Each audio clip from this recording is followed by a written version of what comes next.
생활을 하면서 힘들고 어려운 시간들을 많이 만납니다. 고난을 만나죠. 이 고난의 의미를 우리가 어떻게 해석해야 될까? 그리고 또 이 죄의 유혹도 있어요. 그래서 시험을 당한다 그러는데 이 죄의 유혹인지 하나님이 주신 시련인지 우리가 잘 깨닫지 못하고 구별하지 못하고 이렇게 살아갈 때가 많은데, 오늘 이 잠언은 그거에 대해서 어떻게 구별할 수 있는지를 오늘 우리에게 가르쳐 주고 있습니다. 그래서 왜 이 믿음의 시련이 찾아오는지, 그 시련이 찾아올 때 우리가 또 어떻게 대처하고 살아가야 되는지, 또 이 죄의 유혹이 찾아옵니다. 당연히 찾아오죠. 믿음으로부터 떠나도록 만드는 이 죄의 유혹들을 또 우리가 어떻게 구별하고, 그 죄의 유혹이 찾아올 때 또 우리가 어떻게 대처하며 살아가야 할지를 오늘 잠언이 아니죠, 야고보서는 우리들에게 가르쳐 주고 있습니다. 우리 먼저 말씀 한 구절을 보고서 시작하겠습니다. 야고보서 1장 1절 말씀이에요. 같이 읽겠습니다. 시작. 하나님과 주 예수 그리스도의 종 야고보는 흩어져 있는 12지파에게 문안하노라. 오늘 이 야고보서의 저자는요, 예수 그리스도의 종 야고보라고 했습니다. 그래서 오늘 이 야고보는 주님의 형제예요. 예수님의 형제였던 야고보가 오늘 이 야고보서의 이 저자입니다. 그리고 흩어져 있는 12지파에게 문안하노라 이렇게 말씀하고 있는데요. 이 야고보서가 쓰여질 당시에 어떤 일이 있었냐면 바로 직전에 스데반이 핍박을 당하고 순교를 당합니다. 그리고 예루살렘 교회가 핍박을 받아서 로마 전역으로 퍼져나가게 되죠. 그리스도인들이 전 세계로 퍼져나가요. 그래서 흩어져 있는 그리스도인들에게 오늘 이 편지를 쓴 겁니다. 흩어져서 신앙생활을 하다 보니까 이 새로운 도시에, 새로운 환경에 적응해야 되니까 얼마나 힘들겠습니까? 그 새로운 문화, 또 우상의 문화가 얼마나 가득해요. 죄의 유혹이 또 얼마나 많았겠어요. 그런 이 흩어져 있는 그리스도인들에게 오늘 야고보가 편지를 쓰고 있는 겁니다. 2절을 읽어볼까요? 시작. 내 형제들아, 너희가 여러 가지 시험을 당하거든 온전히 기쁘게 여기라. 오늘 여러 가지 시험을 당하거든 온전히 기쁘게 여겨라. 오늘 새로운 환경에 적응하면서 얼마나 어려웠겠어요. 예루살렘에는요, 우상숭배 문화가 없어요. 근데 예루살렘 로마에는 저녁에는 우상숭배가 가득해요. 죄의 유혹이 얼마나 큽니까?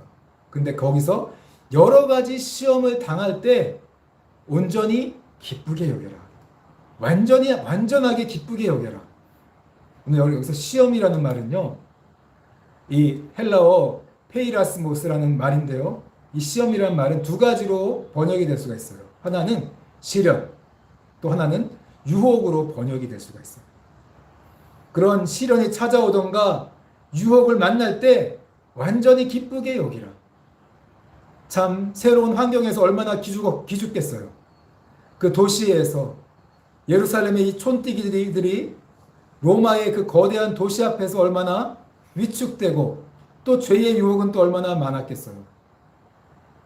또 어려움들이 얼마나 많이 찾아왔겠어요. 그럴 때, 힘들 때 여러 가지 어려움 만나지만, 시험이 찾아오지만 기쁘게 여겨라. 왜 기쁘게 여겨야 할까요? 하나님의 뜻이 있다는 거죠. 그 어려움 가운데서도 하나님의 뜻이 있고 하나님의 섭리가 있다는 거예요. 오늘 우리에게 코로나의 어려움이 있습니다. 그러나 이 가운데서도 분명히 하나님의 뜻이 있고 하나님의 섭리가 있어요. 그걸 발견하는 게 굉장히 중요하겠죠. 오늘 마찬가지로 오늘 로마로 흩어졌던 그 많은 그리스도인들이 어려움을 당하면서 여러 가지 시험을 만나지만 그 시험 가운데 하나님의 뜻이 있다. 뜻이 있기 때문에 그 뜻을 발견하고 정말 너희들 기쁘게 살아야 된다. 기쁘게 여겨야 된다. 시험을 기쁘게 여겨야 된다. 그렇게 이야기하고 있는 거죠. 3절을 읽어볼까요? 같이 읽어볼게요. 시작. 이는 너희 믿음의 시련이 인내를 만들어낸 줄 너희가 알미라. 여기서 왜냐하면 너희들이 왜 기뻐해야 되냐면, 그 여러 가지 시험을 만날 때 왜 기뻐해야 되냐면 믿음의 시련이 인내를 만들어내는 줄 너희가 알미라. 여러분 여기서 믿음의 시련이라고 했어요. 우리 믿음에는요 시련이 있습니다. 어떤 시련이 있냐면 예수님을 믿기 시작하면 그 다음부터 좋은 일만 평안만 찾아오는 게 아니라 시련이 찾아와요. 이 시련이란 말이 뭐냐면요 진짜라는 의미가 있어요. 여러분 금과 은이 있어요. 금덩어리가 있고 은덩어리가 있는데 이게 정말 순금인지 알려면 어떻게 하면 돼요? 불에 녹여보면 알죠. 녹여보면 순금과 불순물이 딱 구별이 돼요.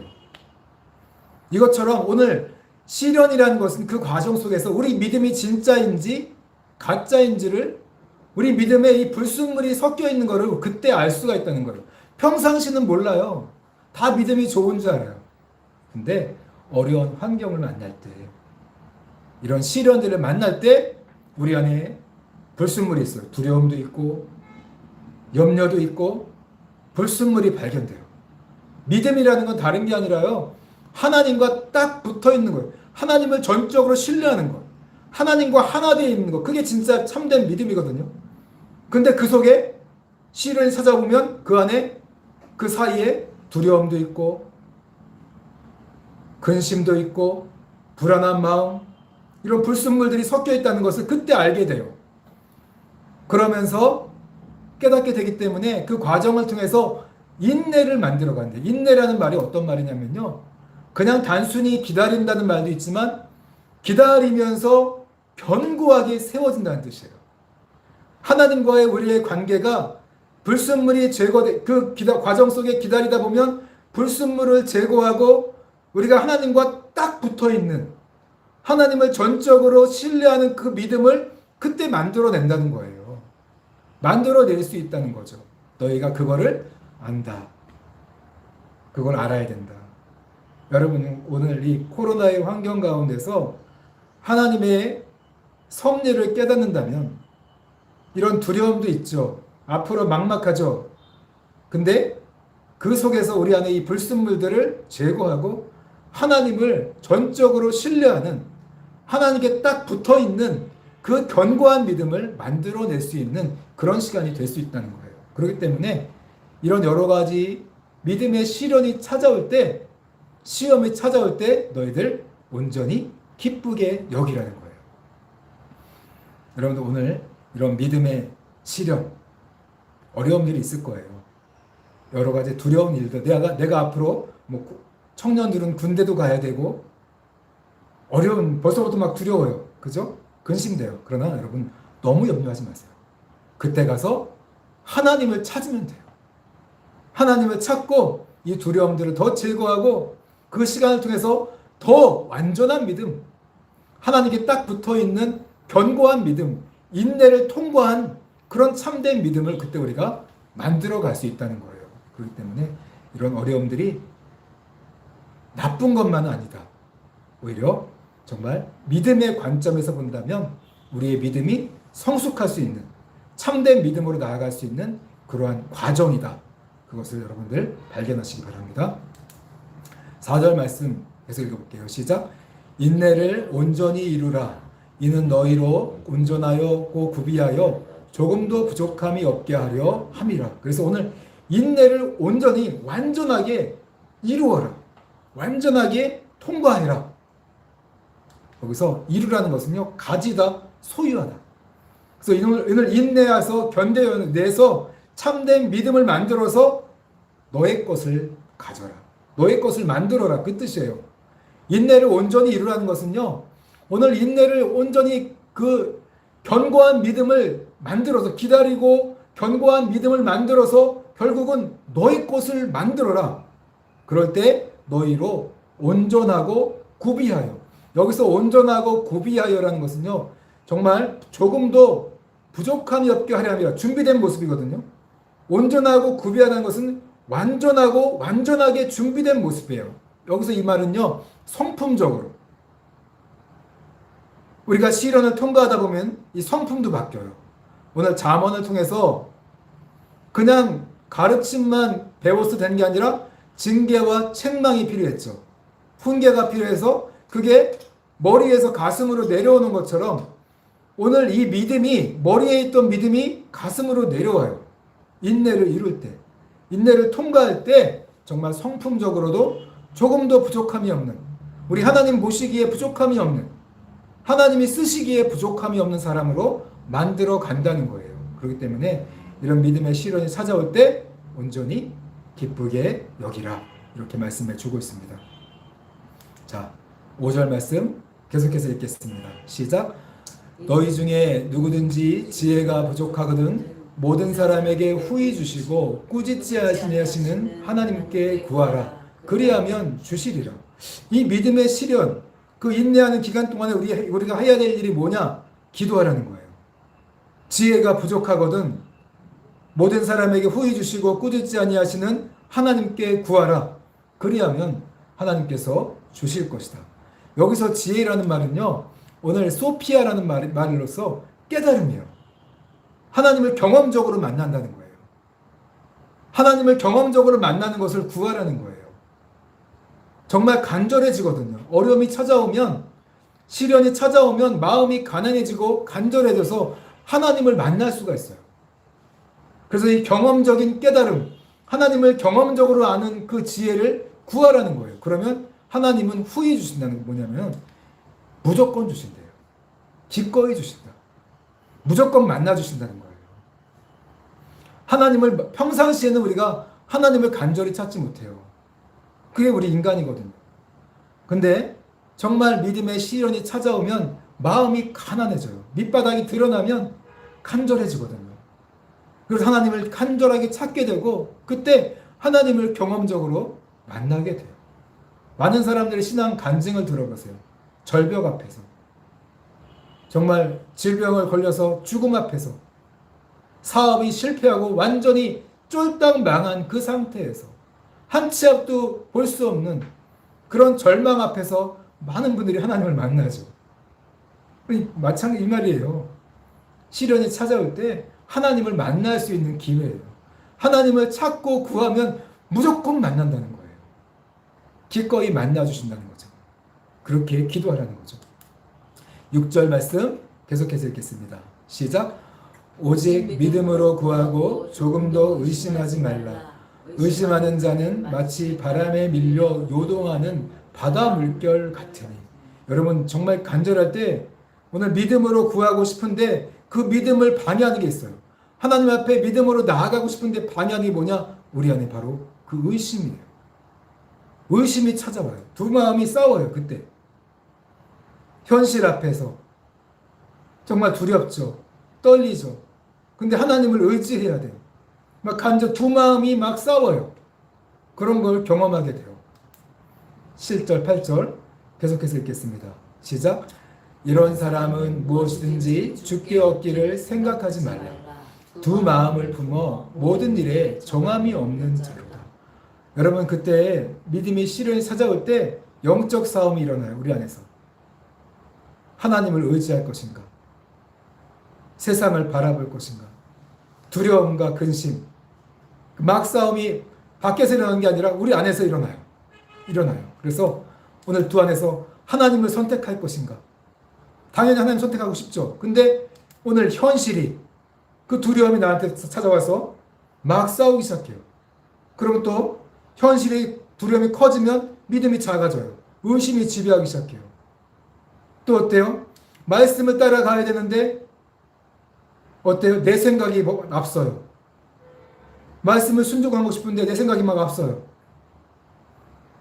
말씀을 따라가야지 했다가도 어느 순간 현실 앞에서 아니야. 어쩔 수 없어. 내 생각을 따라가야 돼. 그러다 보면 그게 증거예요. 영적 싸움에서. 그런 두 마음을 가지고 기도하면 하나님이 들어줄 수 없다는 거예요. 이런 현실에 관한 고민, 그걸 하나님께 전적으로 맡기라는 거예요. 내 생각을 의지하는 게 아니라 하나님의 말씀을 붙잡고 나아가라는 거예요. 저도 예전에 이 영적 싸움을 할 때 계속 하나님이 응답하셔요.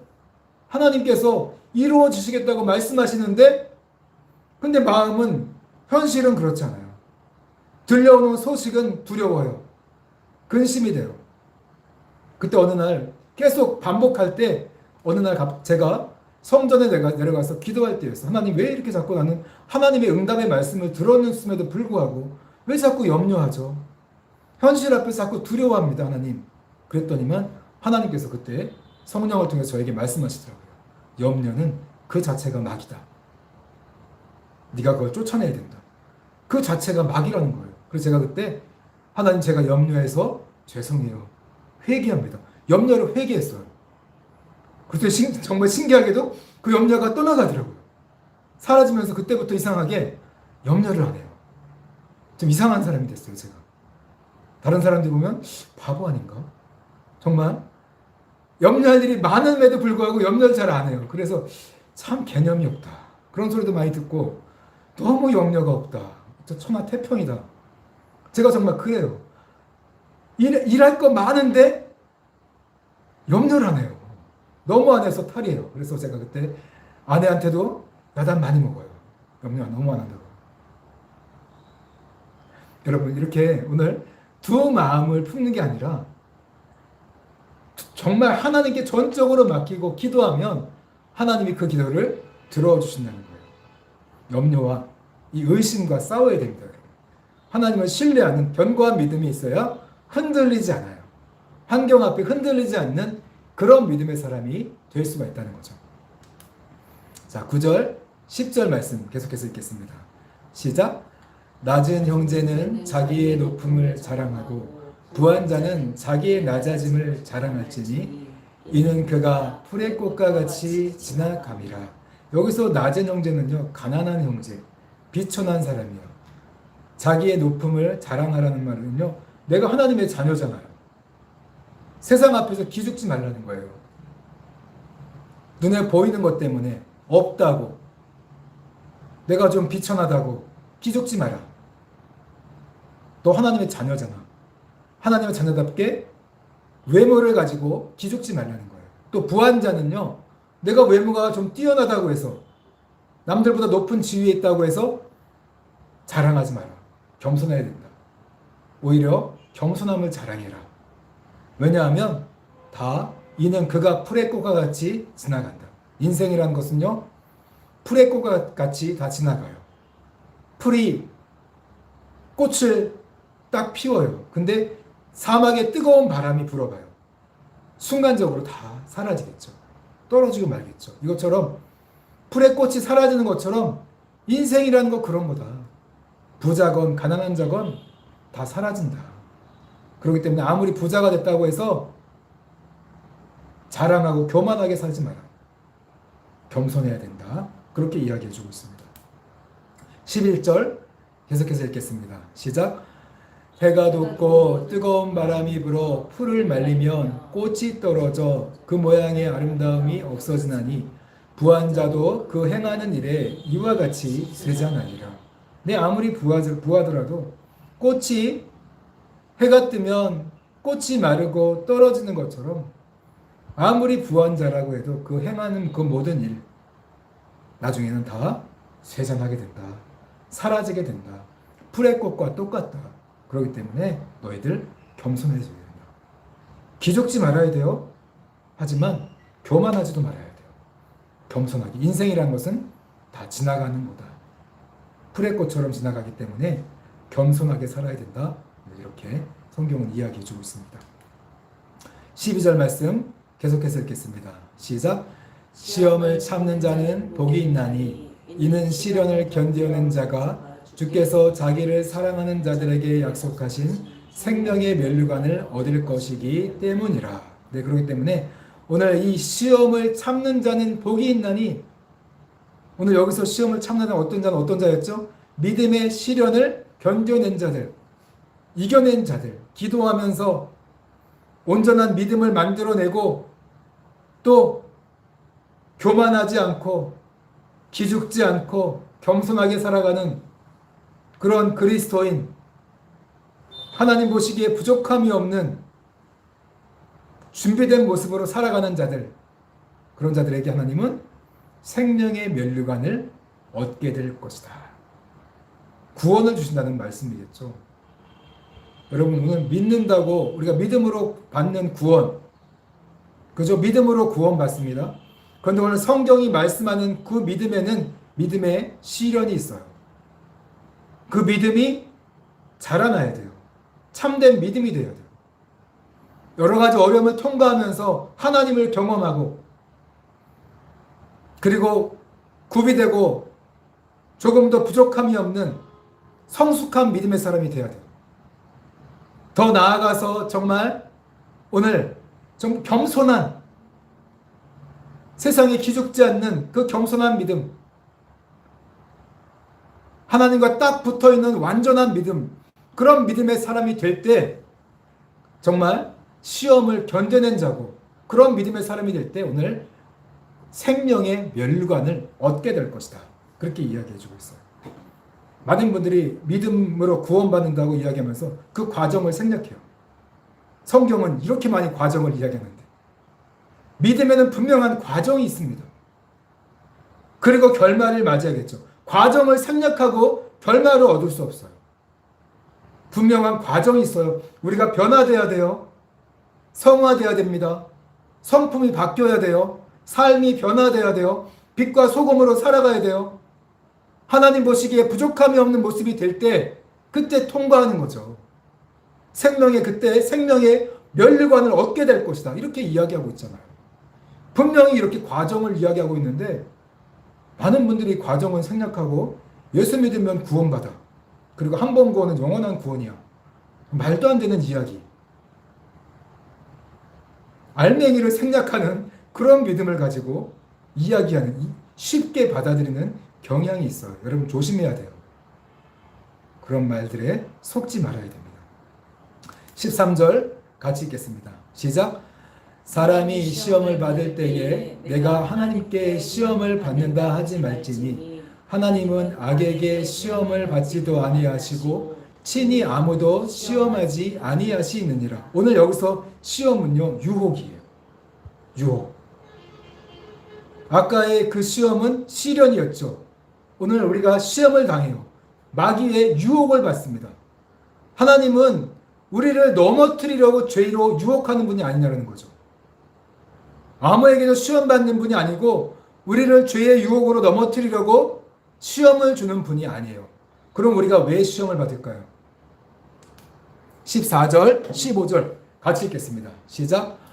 오직 각 사람이 시험을 받는 것은 자기 욕심에 끌려 미혹됨이니 욕심이 잉태한 즉 죄를 낳고 죄가 장성한 즉 사망을 낳느니라. 여러분 우리가 정말 조심해야 될 게 뭐예요?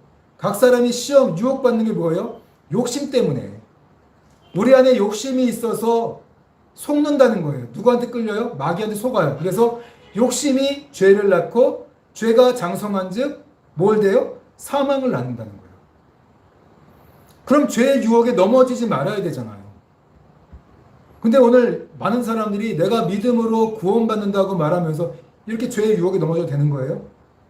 마음껏 죄 지어도 돼요? 죄 지으면 사망이라고 이야기하잖아요. 분명히 성경은.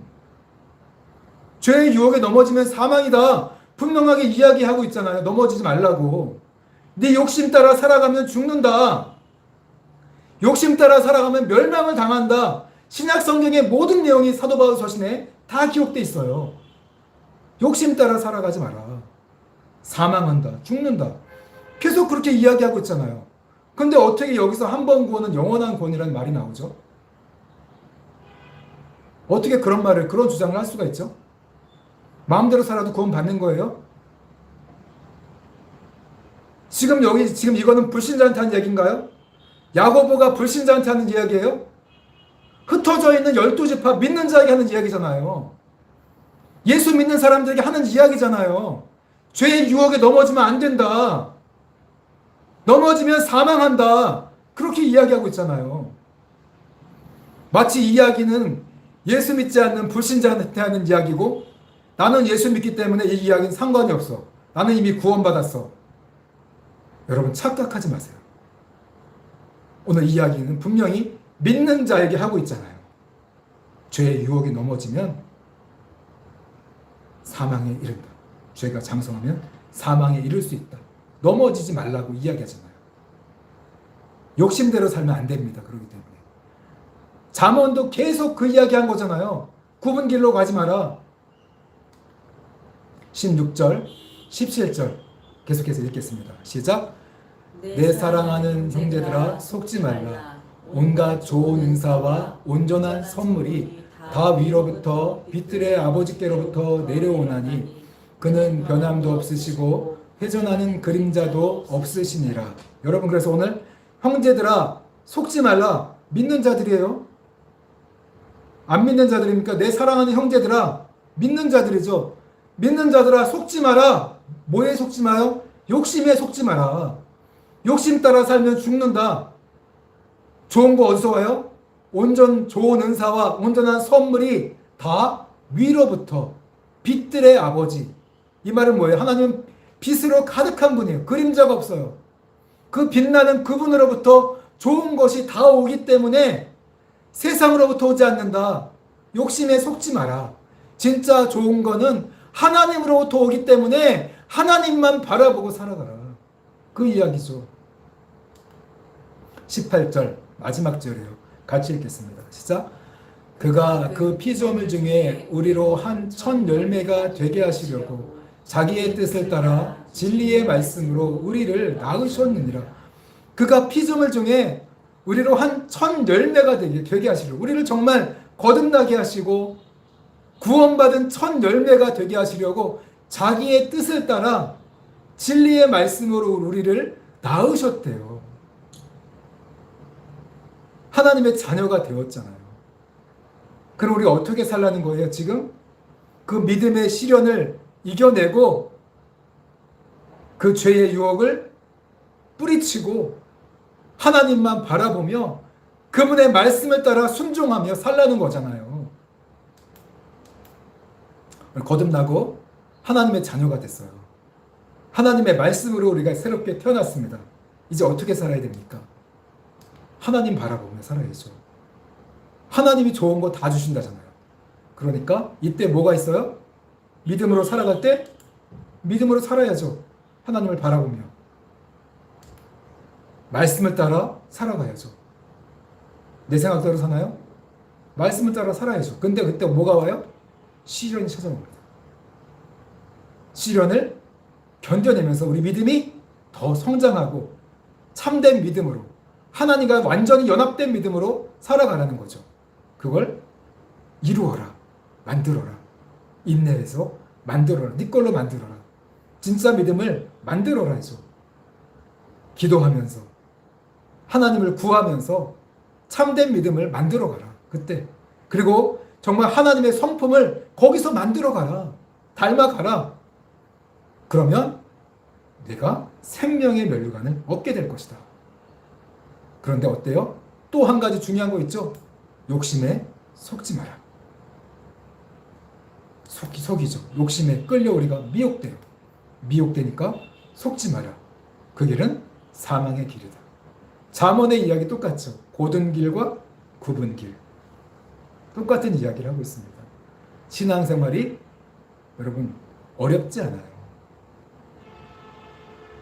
마귀의 길 딴 게 아니에요. 욕심대로 살면 그게 마귀의 길입니다. 말씀 안에서 살아가는 거죠. 신앙의 길, 믿음의 길이란. 믿는다고 말하면서 미혹돼서 욕심대로 살면서 나는 구원받았어요. 여러분 그건 속은 겁니다. 속지 말라. 이런저런 죄를 짓고서도 내가 천국에 들어갈 수 있다는 그런 너희 속에, 그 욕심에 속지 말라. 고린도전서에 나오는 말씀이거든요. 사도 바울이 간음죄를 짓고 술 취하고 그런 죄를 지으면서 너희들이 천국에 들어갈 수 있다고 하는 생각하는 그 너희 욕심에 속지 마라. 미혹되지 말라. 그렇게 이야기하고 있거든요. 마찬가지입니다. 오늘 여러분들 믿음의 길을 걸어가세요. 어려운 때, 이 코로나 때에 내가 살아가야 할 유일한 길이 뭐냐? 믿음으로 서는 길이에요. 그리고 믿음의 시련을 통과해야 돼요.